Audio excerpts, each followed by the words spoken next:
morning, good afternoon, and good evening, everybody. Welcome back to another episode of the Three at the Back podcast. I'm your host, Darren, and as ever, I'm joined by my good buddies, Paul and Scott. Boys, how are you doing? Roasting. Another week done. Yeah, it's muggy for sure, is the word, I think. It only exists in the British language as well, doesn't it? My Muggy. left testy is actually stuck to my right thigh. Yeah. Swimming pools between the thighs and not in a good way. No. We are recording late on a Friday night. There have been two major announcements at FPL Towers just come out actually this morning, which we are going to spend this episode discussing. So we will get into the details of double chips. So they are basically twice as many chips as there were last season. For someone that consumed all of their chips in the first 8 weeks, this is delightful news, although I'm not too sure they're aware. I'm trying to lose weight, not gain it, but, you know. It's a shame you couldn't use all six in 6 weeks, Darren, because you'd be all over that, wouldn't you? Yeah, exactly. Just bosh. Yeah. We'll get into that in a bit more detail, like kind of how does that change people's strategy. I know, Scott, that you mentioned, actually, this is probably a really good move for the more casual player. Gives them a bit more of a fighting chance, perhaps, up against the more kind of serious pro players. And the second announcement is a slight rule change. We are going to be getting points now for defensive contributions for defenders and midfielders. It also does extend to attacking players as well, but obviously in the way that the game is played in the modern era, they're not expected necessarily to pick up as many of these bonus points, but absolutely, of course, they will be part of that conversation as well.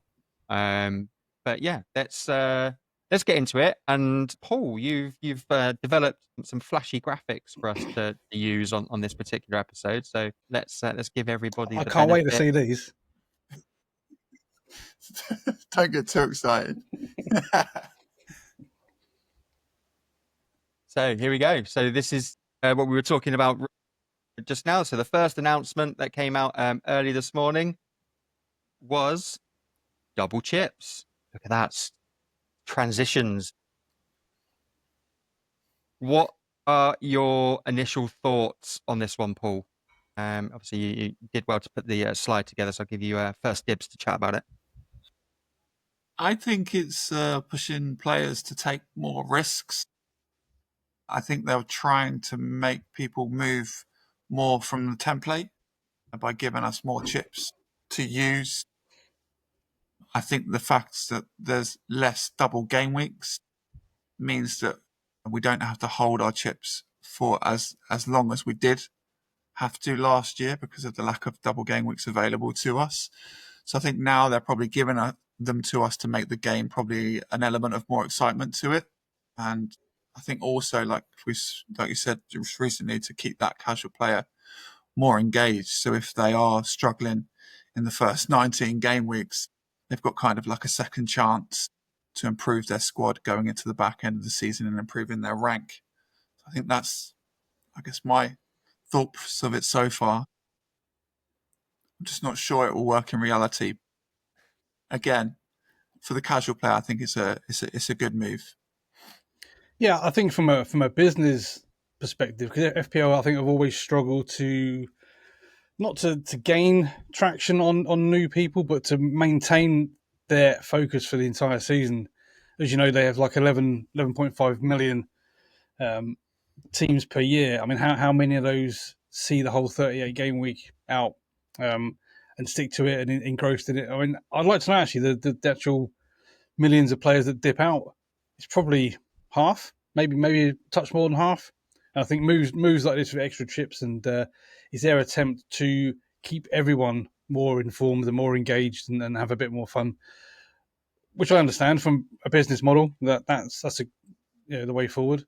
But from people like us and people that take it even more seriously than us, this I think waters it a bit, waters it down.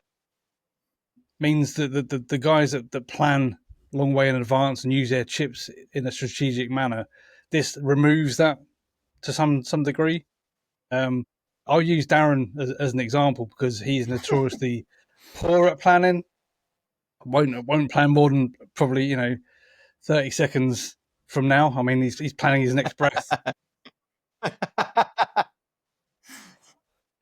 It suits your sort of style of playing this, Darren, doesn't it? A bit more instinctive, maybe, a bit more off the cuff, more fun, like it says in the tagline there. So I guess it's a good move, and I have some slight reservations over it, but all in all, I'm up for it. Yeah, I will just prove you wrong on one sense in terms of advanced planning, because I already know which chips I'm going to use in game week 1 and game week 20. And you I'm can't a, I'm wait. a, You can't. no, exactly. I'm a bench booster right out the gate. It served me well the last 3 seasons. So game Well, week 1. on a serious note, it really lends itself to a strategy like that, doesn't it? Because you know you're going to get it back again. Yeah. It is a shame that there's that split, the 1 to 19 and the 20 to 38. It would have been very interesting if they just said, "Here's the chips. You use them in whatever game weeks you want." That might have made it a bit more spicy. Hold on, strategies galore now. So Because I was just going to say, like, imagine like teams like doing like back-to-back triple captain weeks, and I guess that is possible over game weeks 19 and game weeks 20. So maybe looking at strategies like that could be what a lot of people might do, particularly as you say, if they've had quite a poor start to the beginning of the season and they're looking to play catch up. Like if there's a reasonable fixture for them to use triple captain in 19 and another reasonable fixture where they can triple captain in 20 as well, that's a massive boost if they get it right. If they get that player pick or that captain pick right. well, usually you'd wild card probably around game week 6, 7. With the fixture swings, usually, right? Fixture swings, yeah. And then you got you got to wait till game week 20 before you can activate any more chips. And I think it's those weeks where the casual player loses focus, especially like Darren said, if you have a poor start and then your wild card doesn't work particularly well, then I think there is a temptation that you just sack it off. So you're 10 weeks in and you're not looking at your team anymore. With those extra chips that you got now in your back pocket, I guess it does keep you more engaged. It'd be interesting to see the drop off figures if they actually do improve this season as opposed to seasons gone by. Yeah, it's a really good point. And actually coming back around to what you said right at the beginning of that about you'd love to know kind of like how many people drop off and where the point is. You could probably pinpoint at the point last season. And if you go back and have a look at teams that had Barco still in at game week 6 or 7, you could probably go, yeah, they've probably stopped playing. They've dipped out, yeah. Yeah, they have completely dipped out. So anybody that had Barco game week 7, like they're obviously not in it for the long haul. Well, I think I'd Barco my team to about game week 13, but he sat firmly in third spot, and didn't see light of day in my team. But yeah, I get your point. Some people starting him every week. Yeah, exactly. Yeah, there's a difference between a conscious decision to because going back actually to the strategy that you mentioned maybe in episode 1, like you've only ever been like a 14 players type setup. Mm-hmm. Like that 15th player for you doesn't really matter to you much anyway. So that's that definitely plays a part in it. It's true. Yeah. It's definitely going to be interesting in the strategy that people take because, like you say, you can use them more freely, knowing that you're going to get repeats come game week 20. So, for example, Man City, they've got all 3 promoted sides in the first 19 game weeks. So, for example, is everyone going to be targeting Erling Haaland for a triple captain in some of those game weeks? And, like you say, the bench boost for game week 1 seems to be the most popular strategy at this moment in time that I'm hearing people talking about, mainly because obviously you can set your team up knowing pre-season, knowing that the games of that weekend and really target them. And then things like free hit. Like when would we usually use a free hit? It's when we'd keep it until that double game week blank. Usually, you use it to the blank. Now you got an extra one to use in some week that you maybe your team doesn't look too hot. Well, again, do you target that, for example, when you've got 2 premiums in your side when they play each other? For example, like if you've got Salah and Haaland or Salah and Saka and Arsenal and Liverpool playing, for example, do you then free hit that week's knowing that you can go for the better fixtures in that game week, for example? Or again, I think most people will be trying to target the promoted sides as well. I think on a negative, on a downer here, what I can see happening is that you get these casual players that will just activate a free hit in some random week and they score 120 points. They've given it no thought. They're just fed up at their team being crap, and it sort of negates those other managers that want to plot and plan and put time and effort into it. And someone can just spend 5 minutes to go, here's 120 points, thank you very much. That to me would be a negative outcome over the overall experience for it. If that makes sense to you, boys. I kind of get what you mean. I guess it, like, for that person that's doing that, is, I mean, great for them, because they're getting that opportunity to do that, and then they get the buzz off of being like a 100+ pointer and whatnot. But then, yeah, you're absolutely right. There will be people like yourself, people like Paul, people that are at the top ends of the game that have maybe put days of research into like form and XG and all that lovely stuff, only to turn around and get 50 points or whatever. So I totally understand the frustration, but actually I think that's what adds the fun element to it as well, in terms of offering casual players like that the opportunity to do that. Also, we discussed before about the luck versus skill element of the game. I think the more chips you have, the more that luck increases and the skill diminishes. Interesting perspective, I suppose. Yeah, I think it definitely plays a part, because then you can obviously use them as a crutch, in the sense of you can just flip it on if something's going wrong. And again, obviously the luck part of it is, if it goes right, it's great.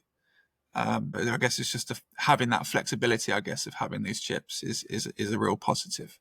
But the skill element of the game is the planning, isn't it? It's the advance, it's the transfers down the line, it's the budget handling, it's the bringing people in for price rises, and so that further on down the line you have more budget to spend.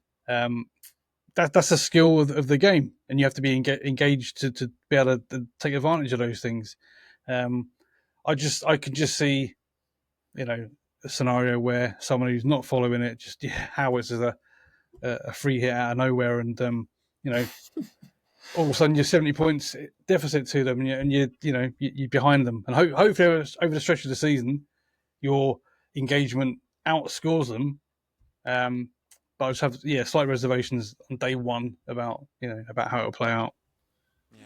I once famously played against a guy that I used to work with, or he was a friend of someone that I used to work with, professed to never watch football. He'd never watched a minute's football in his entire life, had no love or joy for it, but he was always in our mini league at work because there was like money going about and whatever else. And he used to base his picks entirely on stats. So he just used to get the stat sheet out and go, yeah, they're good. I'm going to swap that player in, out, XYZ. More often than not, he was at the top of our mini league without watching a minute of football. And it's because of that studious approach that allowed him to do that. It's like the wives that back the horse in the Grand National because it's wearing purple. And it wins at 50-1, and everyone that's studied the form has put a line for it. It'd be that sort of thing. Yeah. Well, there you go. Everyone deserves a bit of luck every now and again, Scott. I think that's how we got to look at it. I guess the one thing, are you guys going to miss the assistant manager chip? No longer being available for this year. This might be a short conversation. Terrible. I mean, I enjoyed it for its innovation, and I'm not going to lie that in those weeks that I had it active, it did benefit me quite a lot. I think it was, at the time, it was obvious what the correct tactic to do was, to try and take advantage of that double. So you got the 5 games out of it. But of course, obviously, again, it's that luck versus skill element comes into it, right? I had David Moyes at a time that he kept a clean sheet against City and then went and beat Chelsea. So you couldn't have accounted for that, even if you tried, right? I just did it because I was looking for a manager that would have got that. What was it, like the table bonus? And then I moved swiftly on to Arne Slot and did it like the reverse way around. Like, I was then backing a manager that was part of a team that I knew had a good chance of beating whoever they came up against in any given week. So it benefited me quite a lot in those 3 weeks that I had it active. But aside from that, I think like the overall benefit to me across the entire season was like 40 points. Like, Yeah. it's 40 points that I'm not going to miss. Like, it's something that I can, especially now I've got extra chips. I could get 40 points from somewhere else. Yeah, I was against it because the swings were too great. If it worked for you, you were absolutely quids in, and if you were unlucky, because basically you were backing a team, wasn't you? You weren't backing the manager. You were backing an outcome. Basically, it was almost like betting. You were betting on an outcome of a game. As you know, football is wildly unpredictable. So the swings for me were too great for it to be considered for this season. I'm glad they've removed it. For me, I think it was the timings that it was released. I think, like you say, because we'd saved up all our chips for that end of season run on those double game weeks, etc. We all had chips to burn. Well, most of us, and it just made it very difficult to plan. And the fact that it took over 3 game weeks and you couldn't do anything else, it became more of a hindrance than a help. I felt at times. Yeah, it was. Yeah, for sure. I can totally get on board with that opinion for sure. Because, like you said, Scott, I think like you're almost kind of forced into betting on an outcome as opposed to going like, this manager, like, tactically is going to earn me X amount of points. That's not what we were doing. We were going, can Everton get something out of a game against Man City? And you're kind of backing yourself again, like that they would. Okay, so I think that covers off additional chips. I think there's like maybe opinions a little bit divided in terms of whether or not this is a good thing or a bad thing, but I guess we'll just see how it plays out. I think personally, the opportunity to bench boost twice in a season and to free hit twice in a season benefits people like me massively. People that, as Scott says, maybe doesn't plan like massively in advance and is kind of caught out by a blank game week, even though it's in the calendar 36 weeks in advance. What do you mean it's this week? Yeah, right, exactly. Who put the FA Cup here? Yeah. I got 10 players not playing. What's going on? So yeah, I think it'll probably benefit people like myself, and I guess time will tell in terms of if I can improve my rank. But getting up and above 3 million is probably not going to be that hard, to be perfectly honest. Well, I mean, at the end of the day, the chips are there for everybody to use, aren't they? It's not just for you. I know you love chips. It's for everyone. So I guess it's a level playing field, like it is every season. It's just where you see yourself planning it and plotting it, and how lucky you get. Yeah, absolutely. No, totally agree. Okay, let's move on then to the second announcement from FPL Towers that came in this morning. And we will treat you to some lovely transitions as Paul has worked so hard on it. Defensive contributions. Now, we alluded to this a little bit. I think maybe it was in episode 1 where we were talking about like this potentially becoming part of FPL. It's been part of Sky Sports fantasy football for quite some time. So people that play both versions of the game may be aware of what can and can't be done. But let's just take you through, not necessarily like the official statement, but this is how I understand it. And yeah, we'll get your boys' thoughts on it. So defensive contributions is coming into FPL. And the reason for this is because defensive players largely have been overlooked from an FPL perspective for many, many seasons, even to the point where the centre backs you chose, you were choosing them because they might score from set pieces. Having attacking wing backs over those centre backs was much more beneficial because you were getting goals and assists. We were looking at players like, or we were completely overlooking players like Declan Rice, Moises Caicedo, N'Golo Kante in previous seasons, because from an FPL perspective, they weren't giving anything in terms of attacking returns. They were getting only that one bonus point as well for clean sheets. So they weren't really like picking anything up necessarily. So what FPL have decided to do this season is create a clearances, blocks, is it interceptions? No, tackles. Yeah, Tackles. Yeah. And any point a player makes up to 10 clearances, blocks, or interceptions or tackles, they get 2 points, but it's capped at 2 points. So if you get 10 and then you go on to get 15 and 20, it doesn't mean that you get 3 or 4 points. You only get 2 additional points. And for attacking minded players, they've introduced recoveries as well. So you've got clearances, blocks, interceptions, tackles, and recoveries. And a recovery is when a tackle then leads to a forward pass or a break or a counter attack.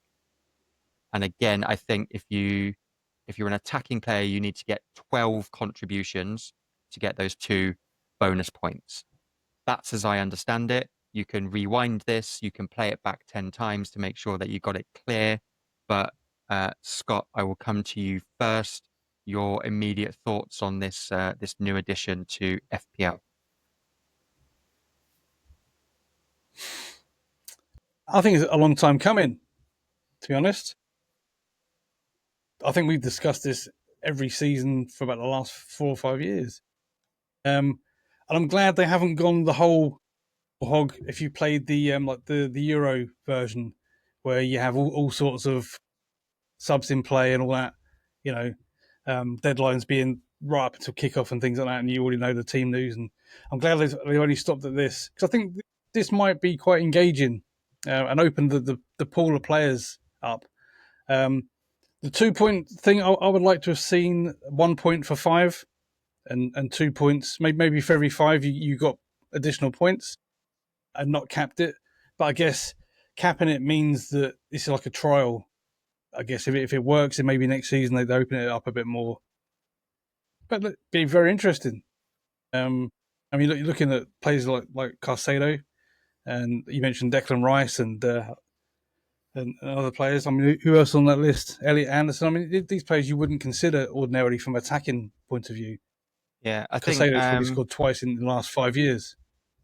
I think the one that sticks out the most and someone that got spoken about with regards to last season was Carlos Baleba for Brighton. Now I know that he was on set pieces at one point or another, so maybe he was in a few teams for that reason.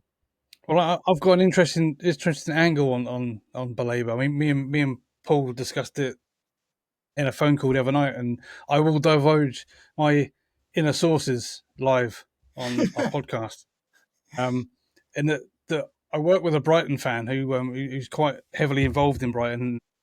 Baleba apparently is going to be used as the centre of a 3 at the back this season. Interesting. And the tactics that Hurtzler uses is that guy in the centre will step into midfield when they got the ball. So this sort of action will lead himself to all his holding midfield actions, like his forward passing and his interceptions now, but also his defensive work will be doubled if he's that last man as well, clearances and interceptions and that. So he could be an interesting type. Is that Pricing would with be the? interesting. I was going to say, is that with the assumption that obviously on FPL he will be counted as a midfielder, He but will be. but in real Yes. life we'll be playing at the middle of the 3. So you're right. So he actually will be a prime selection really to pick up those blocks and interceptions and Yeah. tackles. Whereas years gone by, we looked at hybrid players that are maybe playing that position, but from in an attacking sense, he'll be in a negative sense playing a bit deeper. But these new points you can score will benefit someone like him because he'll be involved in that middle of the park action all the time.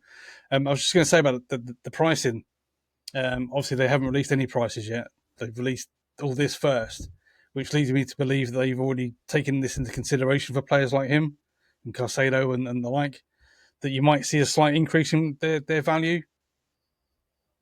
Yeah, I think that makes sense, and I think we were talking pre-recording as well. This feels like a move that's come along to like balance the game a little bit more because my suspicions are that players like Haaland and Salah and Saka and Palmer are all going to get a bit of a price increase, and to a point where it makes it almost impossible to have multiple premium players.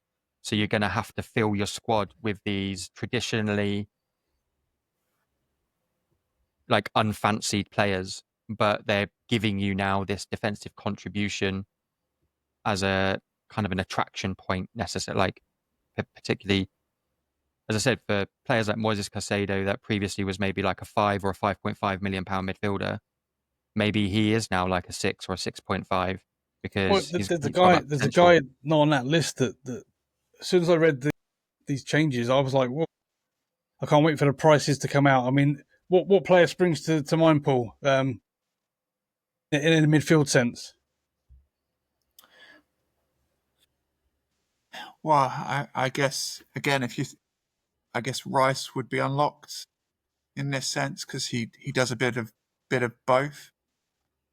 And again, any side who has a pressing mentality, that Liverpool's, for example, they're going to be, McAllister's, as we spoke about earlier, could be a good option. You've got Gravenberch on that list as well.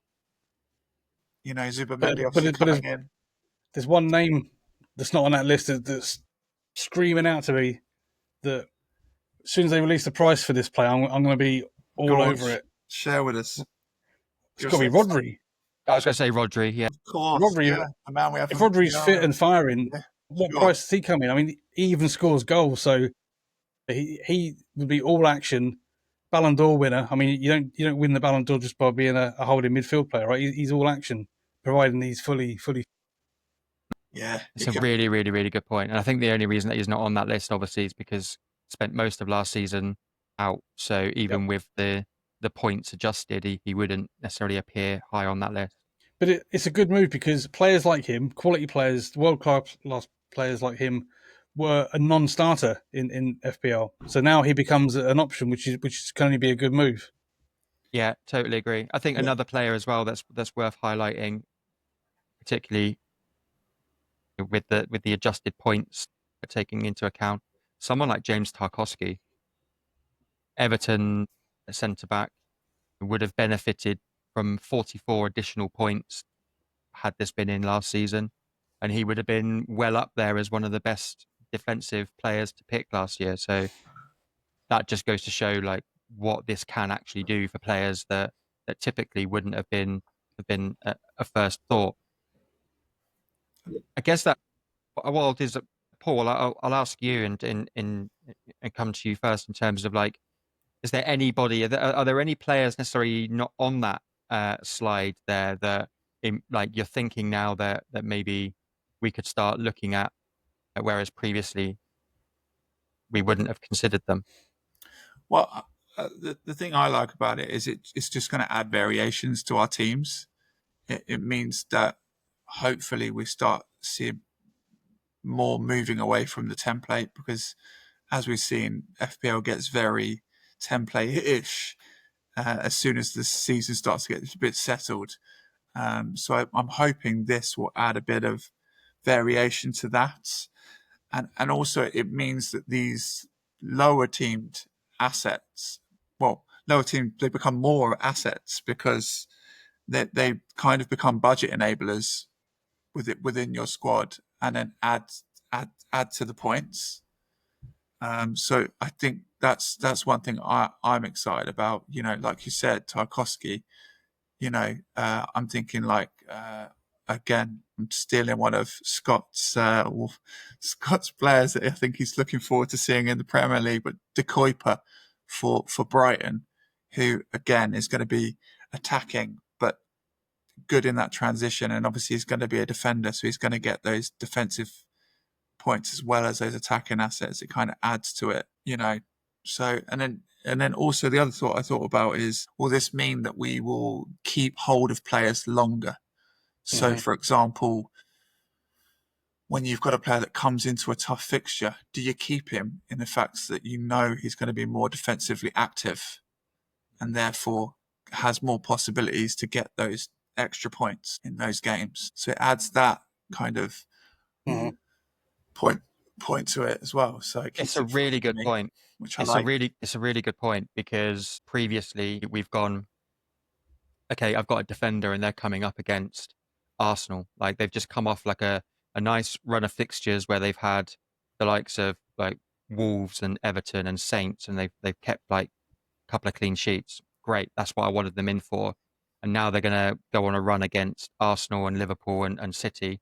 So it's either am I going to ditch them or am I going to put them on the bench? But actually now there is that third option, isn't there? In that, okay, they might not keep the clean sheet, but they will pick up at least. You would hope they might pick up those 2 points for the defensive contributions. And I think like clean sheets are so finite anyway. Like they're never guaranteed, even for the top defenders in the game. So actually, you're probably better off playing with the mentality of like they might get those 2 points. That's the thing that you want to be aiming for Well, now, there was rather than aiming for. definitely a phase last season where no defenders were keeping clean sheets. It seemed like we'd all put all these, big players in, the Salibas, the Gvardials, and all of a sudden they were conceding, you know what I mean? When you've worked the whole game and Arsenal conceded 91st minute, consolation goal, and you go, for goodness sake, that's all my bonus points gone. It's like so frustrating. Whereas at least with this, even if that does happen, providing Salibas perform during the game, you'll still get upside, which I think is the real plus point of this. Yeah, definitely. And bonus points there for the self-censoring and keeping us within the community guidelines now that we're on YouTube. Well done. It saves Darren doing a hard edit as well. Yeah, exactly. Yeah. Any final thoughts, Scott, on the defensive contribution side? I just think we have all this attacking analysis and data, so you can look at the data and go, he has whatever XA, XG. You're not going to have any of that data to decide who to bring in for these recoveries and things. It'd be quite random. Again, it goes back to that skill or luck element. I just think that if you chuck in a Tarkowski, why are you picking him? Are you picking because of fixtures, or do you never know? Is he going to make 25 tackles this game? How do you know? I think that would be my negative, because I'm obviously the negative voice out of the three. All right. Pragmatic. You're pragmatic. Yeah. Pragmatic. I'm just a realist. Got my head screwed on. It's not in the clouds. But I just think it'd be random. That those points will be fairly sort of hard to predict. In fact, impossible to predict. I think you'll be able to see defensive trends. For example, like Tarkowski wouldn't have those 44 points he would have earned last season. I'd assume he'd have probably been close the season before and the season before that. So I think again you're probably picking players based on the team and then how you want to utilize your budget. And I think that's why the players like Tarkowski or the like will be valid picks. So, for example, Nottingham Forest last season, like Milinkovic at the top of that list, he wouldn't have been an automatic pick for most of us FPL players at the start of last season.